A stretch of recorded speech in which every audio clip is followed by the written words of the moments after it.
Hello Equinox survivors, this is Easy here. Wanted to give you all an update on what I've been working on and map edits that are soon to be coming to the server. Now, I've been working on a Cherno overhaul, and I wanted to run y'all through where I'm at and what I got going on with it.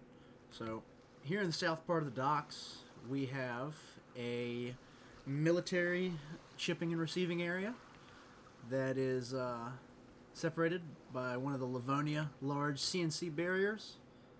It has a very high amount of military crates on the inside of it, as well as a ATC and all kinds of little nooks and crannies and detailing. Lots of ways to murder your friends on the Cherno docks now.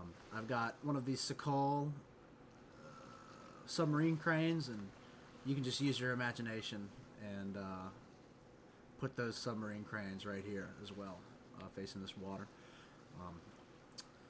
We've got military trains getting loaded out of here too. I'm very excited.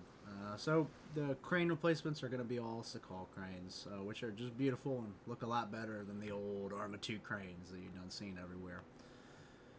So I added military to the end of the dock, or to the port, so I changed up the Cherno hilltop as well. The Cherno hilltop is now more of a port administration building / command building. I have not detailed this yet, but as you can see, the bones are coming along. We've got a motor pool. We've got a little bit, a little bit of the same feeling. Some entrenchments, moving up to the same old helipad, and then I added one of these Sakal radio towers at the top of the hill that you can go up on and get shot off of, and all that good stuff. Moving from there, I've been doing a small amount of, I'll call it Sakalization. I don't really know what to call it, but I've been trying to bring design philosophies from other maps into Chernaris to make the area that you've tread for years more interesting. So Sakal has lots of these gathered up sheds and slum buildings put together to kind of show more lower income areas and people, I'd assume. So I've been taking that and doing it here in the little back areas. Like, I'm not going crazy with it, but it's a very good start to making things feel more alive. And right here we've got a brand new building, a Fishy building. We had these on the Namal server and changed before they could really be fleshed out and seen, so I'm very excited to see them back in a more normal way that you'll be able to experience. We've got another little slum area that I've created right here. Now my goal with these is to have them not even be noticed. My goal with a good map edit is that the player doesn't even notice it's there. I want you to just loot through this and never even know that it was anything different than vanilla. That's the goal. And I think that's achieved with stuff like this. So moving on, not just new buildings and sheds and that type of stuff, but new detailing as well. Now, the detailing does take a vast amount of my time, so for now it's sporadic, but as time goes on, it'll become more and more involved. This is what I mean by detailing here. This person was a amateur mechanic or whatever you'd like to think they did, but add some life to Chernaris. This type of stuff right here feels good. This is how Sakal is made, and Sakal feels like a genuine, real place. And I want to make Chernaris feel like a genuine, real place. Here's another Fishy building. This one is undetailed, but as you can see, it has a nice porch, air conditioning unit, has an attached garage. The inside of it is fully detailed. I think it conveys like a bit of a higher wealth status than the normal Chernaris buildings does. As you can see, it's got a half bathroom. Pretty nice, pretty nice, pretty nice. Now another example of a good Fishy building is up here on the hill I put up here. This is a 2-story. It almost looks like an American house, but it's nice 2-story. Whoever lived here was well off. They've got a computer room. You can sign into AOL and play Spider Solitaire and all that good stuff.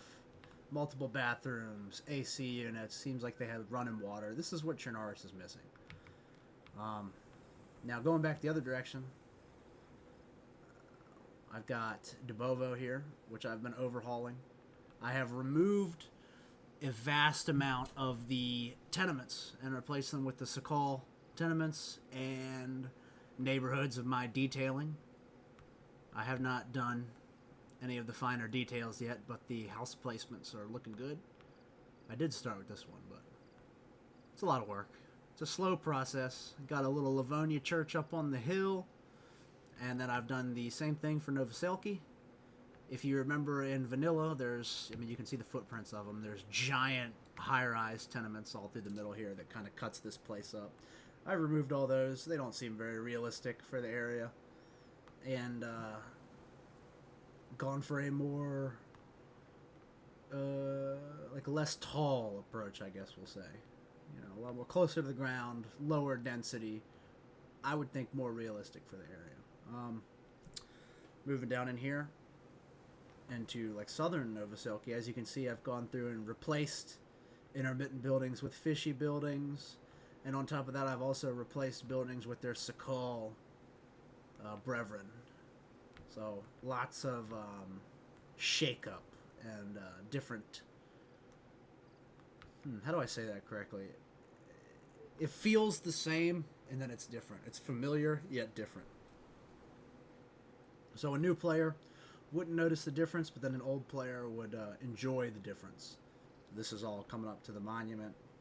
As you can see, higher income buildings. And this was more of just a placeholder. I don't think I'm going to keep this up here. It's, a bit suggestive. And down here, we got a nice market that I've been working on, a little bit more realistic. I love the colors of this market building.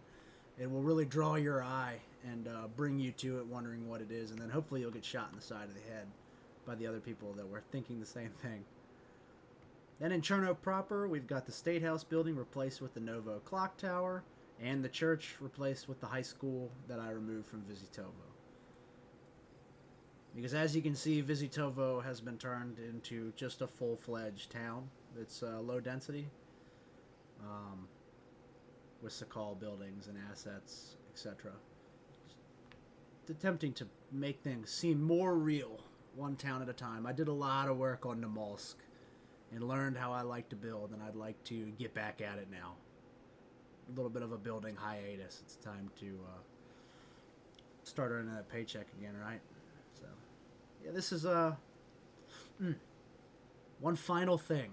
All these map edits are in place, so you'd think that my character was somewhere in Cherno to load all this correctly. Oh, my character wasn't Cherno. Whoops. Hold on. I jumped the gun a little bit. Let me put my character back far away where this stuff would deload. Originally, my character was in Berezino. Here we go.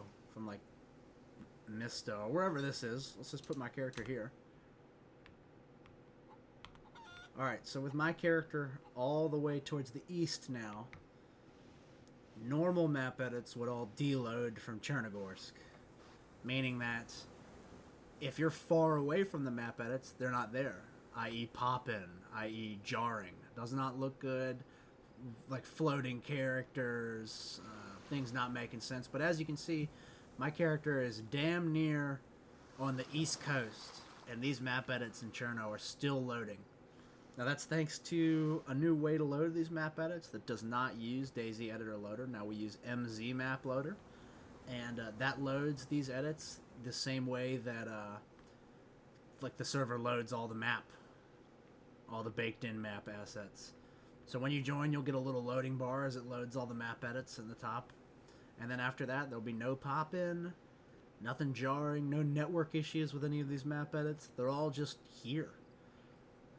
And to a new player, that doesn't sound like that big of a deal, but someone like me, I've been editing for a few years. Through the ups and the downs of this, map edit pop-in is one of the biggest issues with making custom additions to the map of this game. Because you can't make something like this, up on this hill. If this was loaded normally, if you were standing about here is where it would appear. So further away it would disappear, and then you'd hit a certain radius around it and it would blink into existence. And that's just not very immersive. So I'm glad we could get this problem fixed for y'all. But yeah, as you can see, slowly chugging along with the realism, bit by bit. Probably got another couple weeks on this Chernogorsk overhaul until I'm pleased with it. The detailing is what takes the vast majority of my time. It's like moving houses, right? You get all the furniture and all your big stuff out, you're pretty quick. But then it's time for the little stuff, and next thing you know, it's 12, 13 hours later, and you're still moving. So, yeah, we'll make sure it's right and do it in our Equinox way, where you don't even know she's wrong. And this is easy. You're going to get back to it. Signing off.